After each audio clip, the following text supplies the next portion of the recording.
तो स्वागत है फ्रेंड आपका job Wizards maths and GK YouTube channel पे। तो आज ही हम लोग सेट में देखेंगे क्या महत्वपूर्ण 20 प्रश्न और ये होगा जीके का जो है जीके का सेट जो होगा सेट 4 होगा। तो हम लोग चलते हैं पहला नंबर क्वेश्चन पे। तो पहला नंबर क्वेश्चन देखते हैं क्या है कि पहला नंबर क्वेश्चन क्या कहता है कि वर्ष 1977 में जो है किसकी अध्यक्षता के अंतर्गत जो है पंचायती राज की जाँच करने के लिए एक सरकारी समिति नियुक्त की गई थी। तो पहला ऑप्शन क्या है? तो पहला ऑप्शन है अशोक मेहता समिति। दूसरा ऑप्शन क्या है? तो श्री राम समिति। तीसरा ऑप्शन क्या है? तो बलवंत राय मेहता समिति। चौथा ऑप्शन क्या है? तो मनोहर लाल समिति। तो इसका राइट आंसर क्या होगा? तो इसका राइट आंसर हो जाएगा तो अशोक मेहता समिति जो है। अशोक मेहता समिति का जो क्या किया था, गठित किया गया था किसकी जो है पंचायती राज की जाँच करने के लिए जो है। इसके बाद इसमें देखते क्या है? तो अशोक मेहता कमेटी। तो जनता पार्टी की सरकार ने क्या है? तो जनता पार्टी की सरकार ने दिसंबर 1977 में जो है अशोक मेहता की अध्यक्षता में जो है पंचायती राज संस्थाओं की निरीक्षण करने के लिए एक कमेटी गठित की थी, जिसको हम लोग क्या बोलते थे? अशोक मेहता समिति कहते थे। हम लोग चलते अब नेक्स्ट क्वेश्चन। तो नेक्स्ट क्वेश्चन देखते हैं क्या है हमारा। तो नेक्स्ट क्वेश्चन हमारा दूसरा नंबर क्वेश्चन। तो दूसरा नंबर क्वेश्चन क्या है कि कौन सा महाद्वीप जो है तो कौन सा महाद्वीप जो है पृथ्वी के उत्तरी दक्षिणी और पूर्वी पश्चिमी गोलार्ध में स्थित है। तो पहला ऑप्शन क्या है? तो ऑस्ट्रेलिया। दूसरा ऑप्शन क्या है? तो अफ्रीका। तीसरा ऑप्शन क्या है? यूरोप। चौथा ऑप्शन क्या है? दक्षिण अफ्रीका। तो इसका देखते हैं क्या होगा राइट आंसर। इसका राइट आंसर होगा अफ्रीका। अफ्रीका महाद्वीप जो है क्या है? पृथ्वी के उत्तरी दक्षिणी और पूर्वी पश्चिमी गोलार्ध में स्थित है। तो इसके बारे में हम लोग और देखते हैं क्या है। भूमध्य रेखा जो है क्या है? पृथ्वी को जो उत्तरी और दक्षिणी गोलार्ध में विभाजित करता है। कौन सा? तो भूमध्य रेखा क्या है? तो भूमध्य रेखा जो है तो पृथ्वी को जो उत्तरी और दक्षिणी गोलार्ध में विभाजित करता है, जबकि यामयोत्तर रेखा जो है क्या है? तो यामयोत्तर रेखा जो है पृथ्वी को जो पूर्वी और पश्चिमी गोलार्ध में जो है विभाजित करता है। किसमें? तो पूर्वी और पश्चिमी गोलार्ध में जो कौन विभाजित करता है? तो यामयोत्तर रेखा। चलते हम लोग नेक्स्ट क्वेश्चन में देखते हैं कि नेक्स्ट क्वेश्चन क्या है। तो हम लोग नेक्स्ट क्वेश्चन देखते क्या था। नेक्स्ट क्वेश्चन हमारा तीसरा नंबर क्वेश्चन। तो तीसरा नंबर क्वेश्चन क्या कहता है? तो किस समिति और आयोग ने केंद्र और राज्य संबंधों की जो जांच की थी? तो पहला ऑप्शन क्या है? तो अशोक मेहता समिति। दूसरा ऑप्शन क्या है? तो इंद्रजीत गुप्ता समिति। तीसरा ऑप्शन क्या है? द सरकारिया आयोग। और चौथा ऑप्शन क्या है? NN बोहरा समिति। तो इसका राइट आंसर क्या हो जाएगा? तो इसका राइट आंसर हो जाएगा तो सरकारिया आयोग का जो तीसरा ऑप्शन है, द सरकारिया आयोग का जो है गठन किया गया था किसके लिए? तो केंद्र और राज्य संबंधों के बीच जो है जांच करने के लिए। और ये कब किया गया था? तो इसका गठन जो है तो जून 1983 में किया गया था। कब किया गया था? जून 1983 में किया गया था।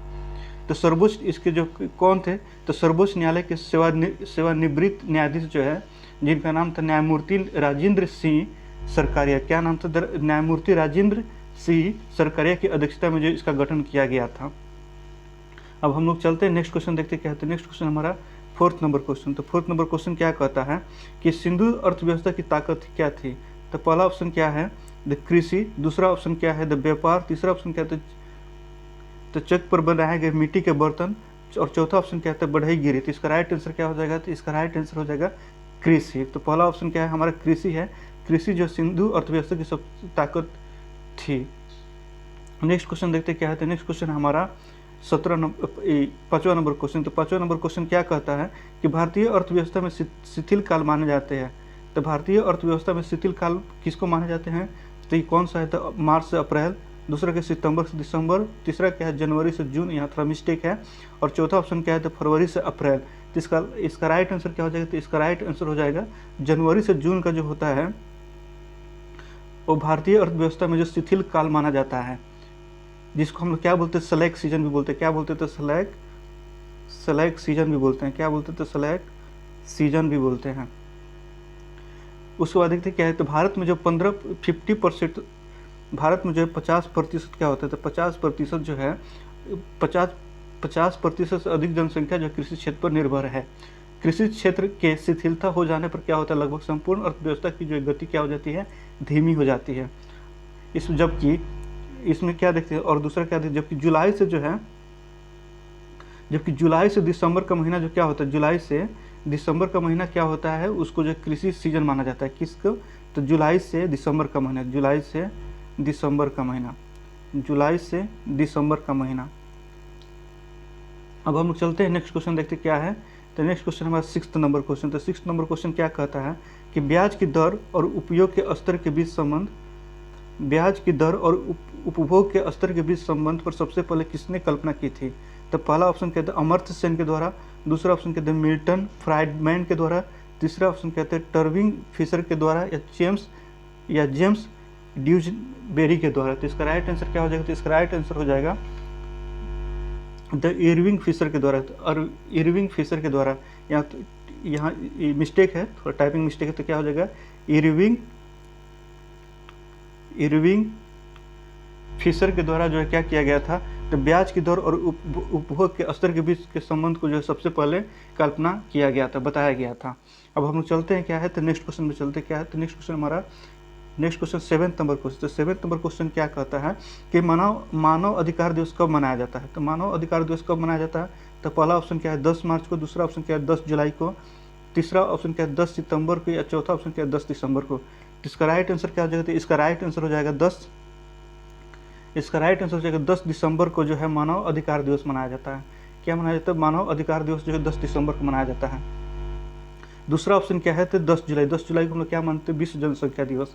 क्या, तो विश्व जनसंख्या दिवस।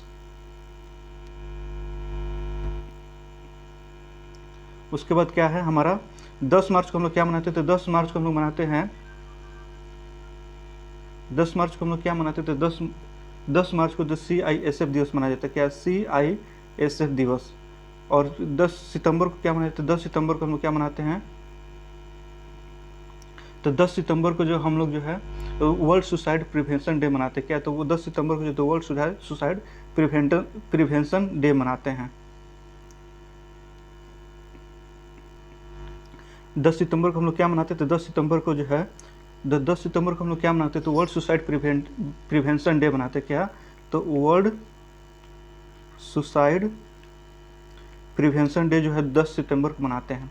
अब चलते हैं क्या है कि नेक्स्ट क्वेश्चन पे चलते क्या है। तो नेक्स्ट क्वेश्चन हमारा क्या है, तो नेक्स्ट क्वेश्चन हमारा 8वां नंबर क्वेश्चन। तो 8वां नंबर क्वेश्चन क्या करता है कि राजधानियों का जो हमें सही मिलान करना है। तो पहला ऑप्शन क्या है, तो स्विट्जरलैंड, तो स्विट्जरलैंड के बारे में बताना है। दूसरा देश है ऑस्ट्रिया, तीसरा है डेनमार्क, चौथा है फिनलैंड। और इसके साथ जो हमें मैचिंग करना है क्या है, तो इसका कौन कौन सा होगा। तो हम लोग देखते हैं कि इसमें कौन सा मैचिंग होता है, जेनेवा स्विट्जरलैंड का जेनेवा, या ऑस्ट्रिया का वियना, डेनमार्क का कोपेनहेगन, या फिनलैंड का हेलसिंकी। तो इसमें जो है इसका गलत आंसर कौन सा है, तो इसका गलत आंसर है जो जेनेवा जो है गलत आंसर। स्विट्जरलैंड की राजधानी क्या होगी, तो स्विट्जरलैंड की राजधानी क्या होगी, तो बर्न होगी। अब हम लोग देखते हैं कि इसकी करेंसी के बारे में देखते हैं, जबकि सारे मैचिंग जो क्या है सही है। ऑस्ट्रेलिया की राजधानी कहाँ, वियना है। डेनमार्क की राजधानी कहाँ है, कैपिटल जिसको बोलते हैं कोपेनहेगन में है। और फिनलैंड की राजधानी कहाँ है, तो हेलसिंकी में है। इसका हम लोग करेंसी देखते हैं, स्विट्जरलैंड की करेंसी क्या है, तो स्विस फ्रैंक जो है क्या है, तो स्विस फ्रैंक, यह जो है स्विट्जरलैंड की करेंसी है। जबकि ऑस्ट्रिया की करेंसी क्या है, तो ऑस्ट्रिया की करेंसी क्या है, तो यूरो है। क्या है, यूरो। जबकि डेनमार्क की करेंसी क्या है, तो डेनमार्क की जो करेंसी है द डेनमार्क क्रोन। क्या है, तो डेनमार्क क्रोन। और फिनलैंड की करेंसी क्या है, तो फिनलैंड की भी करेंसी क्या है, द यूरो है। नेक्स्ट क्वेश्चन पे हम लोग चलते हैं क्या है। तो नेक्स्ट क्वेश्चन हमारा है द 9th नंबर क्वेश्चन। तो इसमें क्या कहता है कि किसके शासनकाल के दौरान जो अजंता की गुफाएं का निर्माण किया गया था। तो पहला ऑप्शन क्या है, अजंता की गुफाएं का निर्माण जो किया गया था, पहला ऑप्शन क्या है, तो गुप्त वंश के द्वारा, दूसरा ऑप्शन क्या है, तो कुषाण वंश के द्वारा, तीसरा ऑप्शन क्या है, तो मौर्य वंश के द्वारा, चौथा ऑप्शन क्या है, चालुक्य वंश के द्वारा। तो इसका राइट आंसर क्या हो जाएगा, तो इसका राइट आंसर हो जाएगा गुप्त वंश के द्वारा। क्या, तो इसका राइट आंसर हो जाएगा गुप्त वंश के द्वारा जो है अजंता की गुफाओं का निर्माण किया गया था। अब देखते क्या है कि अजंता की गुफाएं जो है कहाँ पे है, तो अजंता की गुफाएं जो है कहाँ है, तो औरंगाबाद जिले में। कहाँ, औरंगाबाद जिले कहाँ है, तो महाराष्ट्र में है। और यह लगभग जो 30 चट्टानों को जो काटकर गुफाओं के रूप में बौद्ध स्मारकों का निर्माण किया गया था। क्या किया गया था, यहाँ पे लगभग 30 चट्टानों को काट कर जो है गुफाओं के रूप में बौद्ध स्मारकों का निर्माण किया गया था। और इन गुफाओं का निर्माण कब हुआ था? तो इन गुफाओं का निर्माण जो है दूसरी ईसा पूर्व से लेके 480 या 500 ईस्वी तक लगभग इसका जो है निर्माण किया गया था। चलते हम लोग नेक्स्ट क्वेश्चन पे। नेक्स्ट क्वेश्चन क्या है? तो भारत माता प्रसिद्ध पेंटिंग के चित्रकार कौन थे? तो पहला ऑप्शन क्या है? तो गगनेंद्र नाथ टैगोर। दूसरा ऑप्शन क्या है? तो अविंद्र नाथ टैगोर। तीसरा ऑप्शन क्या है? तो नंदलाल बोस। चौथा ऑप्शन क्या है? तो जैमिनी राय। तो इसका राइट आंसर क्या हो जाएगा? तो इसका राइट आंसर हो जाएगा ऑप्शन बी। क्या हो जाएगा? तो अविंद्र नाथ टैगोर जो है भारत माता नामक पेंटिंग का जो है चित्रकार थे।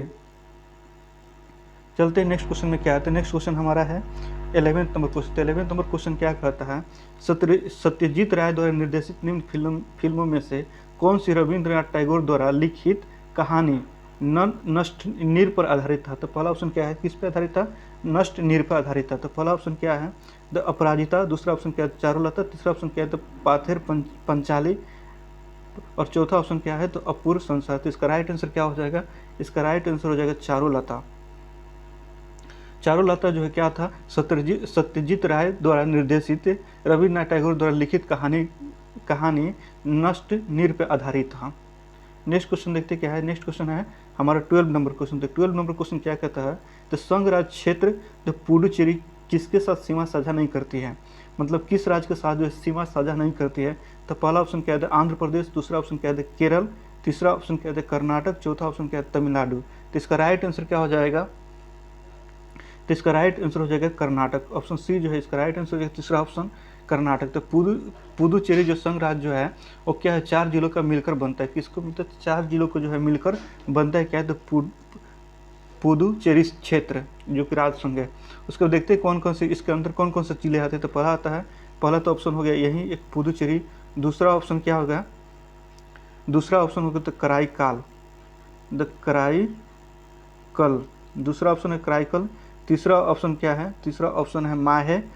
तीसरा ऑप्शन कहाँ है? माहे जो कि केरल में पड़ता है। और चौथा ऑप्शन क्या है? चौथा ऑप्शन है यनम। यनम कहाँ पड़ता है? ये पड़ता है आंध्र प्रदेश में। कहाँ? तो ये पड़ता है आंध्र प्रदेश में यनम।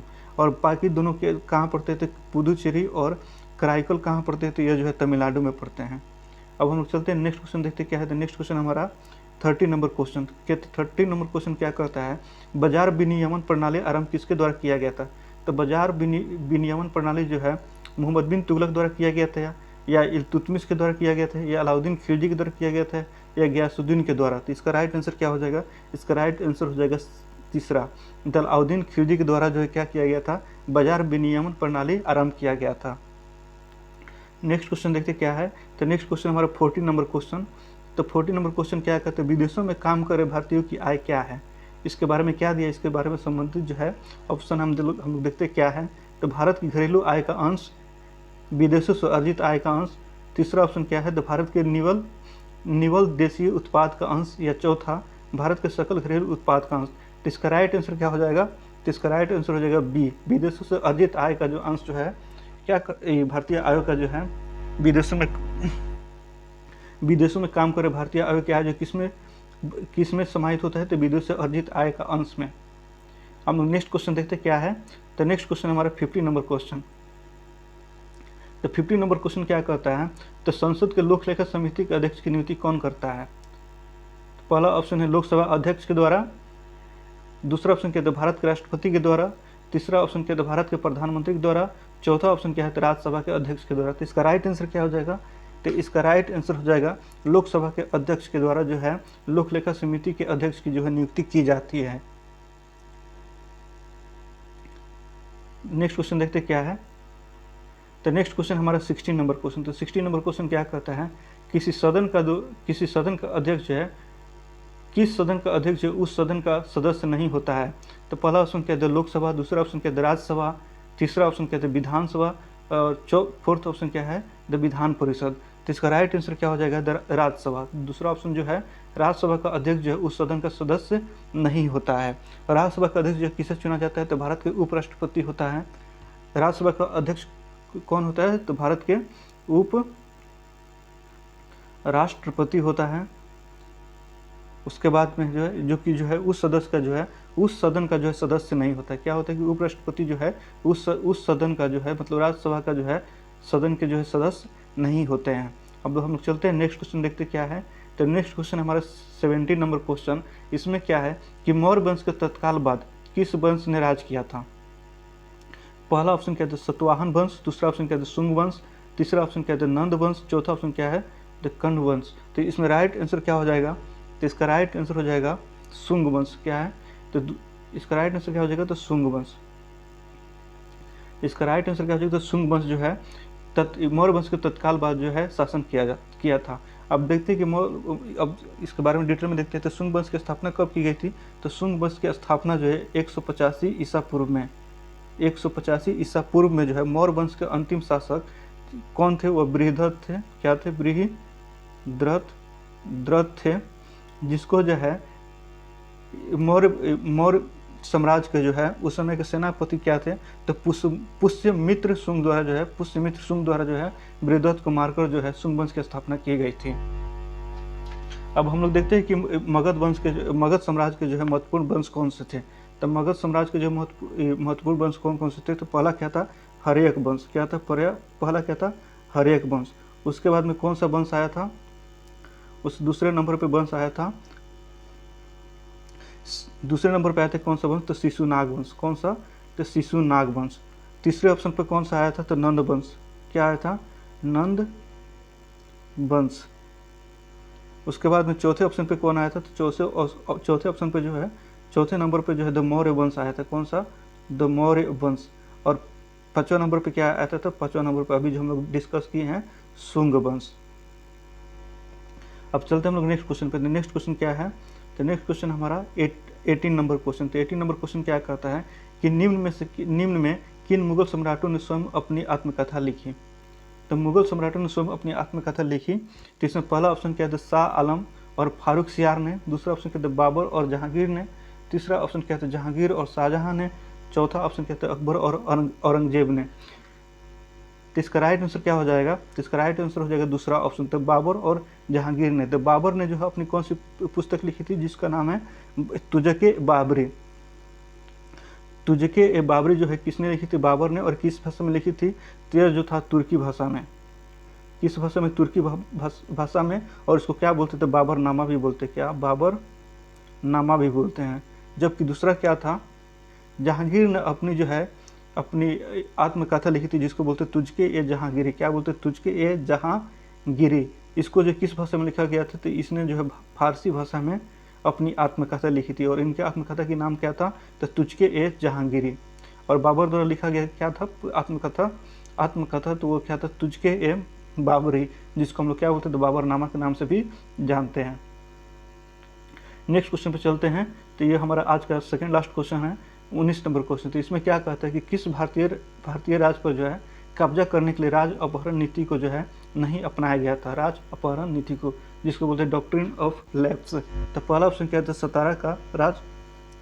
दूसरा ऑप्शन क्या था, नागपुर का। तीसरा ऑप्शन क्या है, झांसी का। चौथा ऑप्शन क्या था, पंजाब का। तो इसका राइट आंसर क्या हो जाएगा, तो पंजाब राज को जो है राज अपहरण नीति के द्वारा जो है नहीं अपनाया गया था, कब्जा नहीं किया गया था। अब हम लोग देखते हैं कि इसके द्वारा जो है किसके द्वारा किया गया, तो लॉर्ड डलहौजी के द्वारा जो है ये जो राज हड़प नीति जो है लागू किया गया था।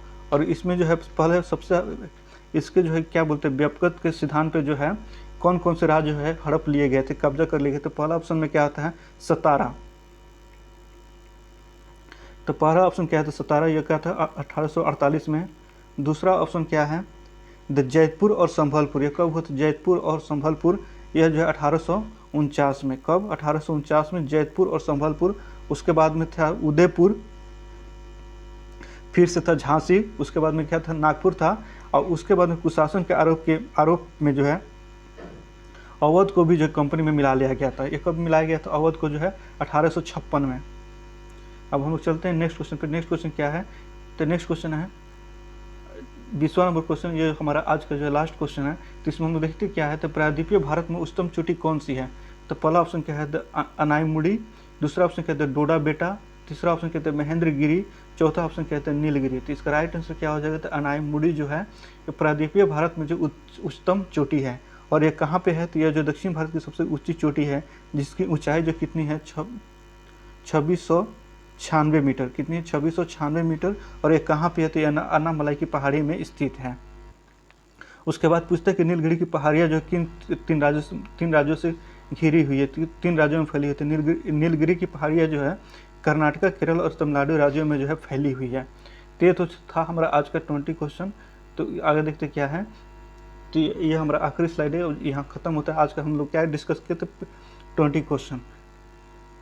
अगर आप ये पूरा वीडियो देखे आपको पसंद आया है तो आप जो है चैनल पे पहली बार विजिट करें तो जॉब विजार्ड्स जो math and GK YouTube channel है, इसको आप क्या कर सकते हैं, यहाँ पे जो है आपको एक आइकन मिलेगा, इस पर भी क्लिक करके आप सब्सक्राइब कर सकते हैं, या नहीं तो नीचे में जो है मिनी जो है वहाँ पे आपको जो है सब्सक्राइब का बटन मिलेगा, आप सब्सक्राइब कर सकते हैं। अगर आपको ये वीडियो पसंद आया है तो लाइक कीजिए, दोस्तों के साथ शेयर कीजिए।